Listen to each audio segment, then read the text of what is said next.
Here on Around the Board, we're talking about games with a stand-up moment. And for me, unfortunately, it's going to be a game that I used previously when we were talking about art in games, and that's Abomination: The Heir of Frankenstein, because it's the only one I could think of with a stand-up moment. And this game, you're trying to build your monster, and at the critical moment, you're rolling all your dice to try to see if that happens, if you can bring that monster to life. And I remember when we played this the first time, my co-host Daniel up there got out one of his amazing dice towers, and so we all stood up and watched the roll. I don't even remember what happened now. Maybe he can tell you when it's his turn, but I'm sure everything that was up. a pretty cool stand-up moment where we're all seeing if that monster comes to life. That's what I got, Chris. What about you, buddy?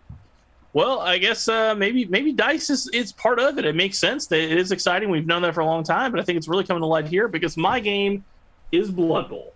Yes. This is the one you want. Don't buy that new trash that GW tried to get more money out of. Buy the old version. But anyways, in that game, the game's super tight. It's super tactical. It's like football chess, and so like every move matters, and then you're still resolving stuff with dice. And so all the time you're standing up, not only to move your pieces and stuff like that, but you're standing up because you're like, okay, it's time. I got the roll. I need a 3+ and then a 4+, and then I can make this happen. And yeah, so you're standing up all the time. That was the first thing that came to my mind. What do you got, Andy?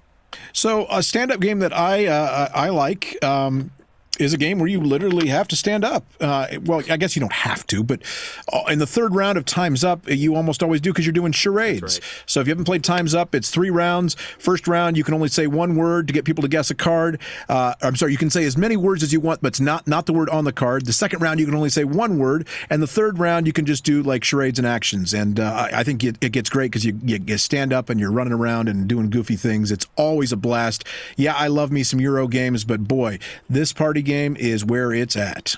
Daniel, what about you? Mine is Forbidden Desert. So this one specifically is because I played with my 7-year-old son at the time, and I never seen him get into a game like he did to get into this one. And when we got near the end, where it was whether or not we were going to flip the right tile or if we were going to dehydrate in the desert, it all came to this one flip. He got up on a chair, he got up on the table, and we were like, do it, Dad, do it! And we flipped it and we won, and he celebrated like the Cubs had won the World Series. It was an amazing moment. All right, thanks, guys. And hey, if you want to see us on our YouTube channel, Around the Board, please join us where we discuss topics in the gaming industry as well as games. So we'll see you around the board.